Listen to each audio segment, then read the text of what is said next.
Hi, this video is from interview.com. Interview.com is a job portal. If you're looking for a job, you can log on to interview.com and you can post your resume with us. In this video, I'm going to talk about 5 basic Java entry questions. What is an immutable object? Object that can't be changed after instantiation. That means you can't change the state of the object after the instantiation. You can achieve this by marking the class as final and final instance variables as final and don't give any setters for that class. So by this way you can achieve the immutable object. After instantiation you can't change the state of the object. Difference between checked exception and unchecked exception. Checked exceptions are at the compile time.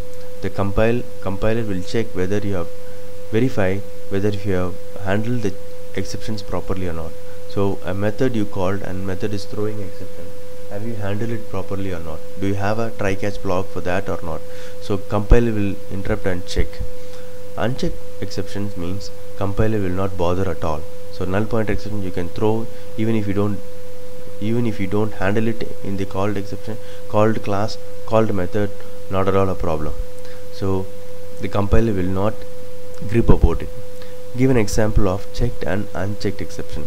Class not found exception is checked exception, whereas no class def found is an unchecked exception. What is a singleton class? Singleton class using which only one object can be created.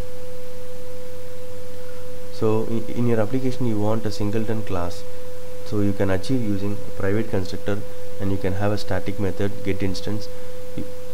So that get instance method will take the responsibility of creating one object for that class and you can control the creation of the object for this class. So marking the constructor as private is very important so that from outside the class no one can create the object of this class. Name few Java exceptions. Index out of bound exception, no class def found exception, out of memory exception, illegal argument and illegal thread state exception. Hope these questions are useful for your interview preparation. Thank you and all the best.